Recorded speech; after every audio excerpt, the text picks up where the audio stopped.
Media మిత్రులకి and unit సభ్యులందరికీ నమస్కారం. ఇందాక మా మీడియా మిత్రుడు సురేష్ అడుగుతున్నాడు, ఈ వారంలో ఎక్కడ చూసినా మీరే కనిపిస్తున్నారు సార్ అంటే మా వాడితో ఒక సెటైర్ కూడా వేసాను.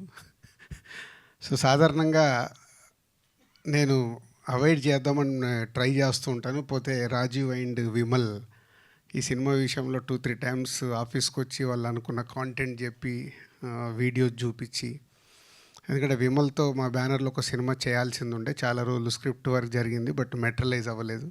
అలాగే రాజుతో ఉన్న స్నేహం is very strong company in animation.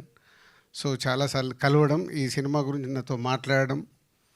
So తప్పించుకున్నా ఇలాంటి టైమ్స్ ఇవ్వాల్సి వస్తుంది నా బిజీ లైఫ్లో. ఆఫీస్లో 15 నిమిషాలు హాఫ్ అన్ అవర్ అన్న నా టైం అడుగుతుంటారు.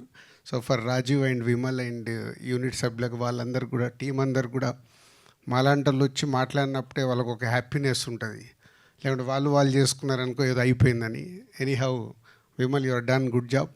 డీజే టిల్లు తర్వాత మళ్ళీ ఇలాంటి ఒక ఎంటర్టైన్మెంట్ క్యారెక్టర్. ఎంటర్టైన్మెంట్ అంటే నాకు చాలా పోర్షన్ చూపించారు. అనుమాన పక్షి యాంకర్ గారు కూడా అడుగుతున్నారు, అనుమానం అంటే మన లైఫ్లో ప్రతి ఒక్కరం అనుమానం పడకుండా రోజు గడవదు. సో అనుమానం ఏదో విషయంలో ఏదో రకంగా అనుమానం అనేది కామన్. కాబట్టి ఆ ఐడియా పెట్టుకొని ఒక క్యారెక్టరేషన్ని చేశాడు. చాలా సీన్స్ చూపించాడు నాకు Vimal and Raju. Very good fun ఉన్నాయి. సో ఫుల్ ఫిలిం కూడా రెడీ అయ్యాక చూపిస్తున్నారు. I'm waiting. చూసిన తర్వాత నిజంగా అనుకున్న కాంటెంట్ని స్క్రీన్ మీదకి తెచ్చారేమో. And congrats.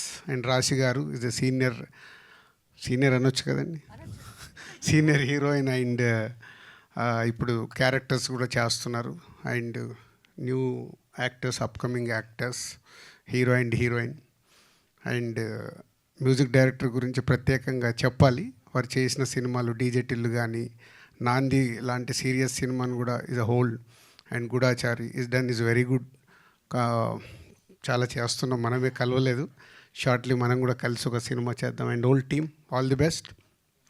అండ్ మేలో రిలీజ్కు ప్లాన్ చేస్తున్నారు రాజీవ్. సో తొందరలోనే సినిమా చూస్తాను, చూసాక ఇంకెక్కువ డీటెయిల్స్ మాట్లాడతాను. Thank you.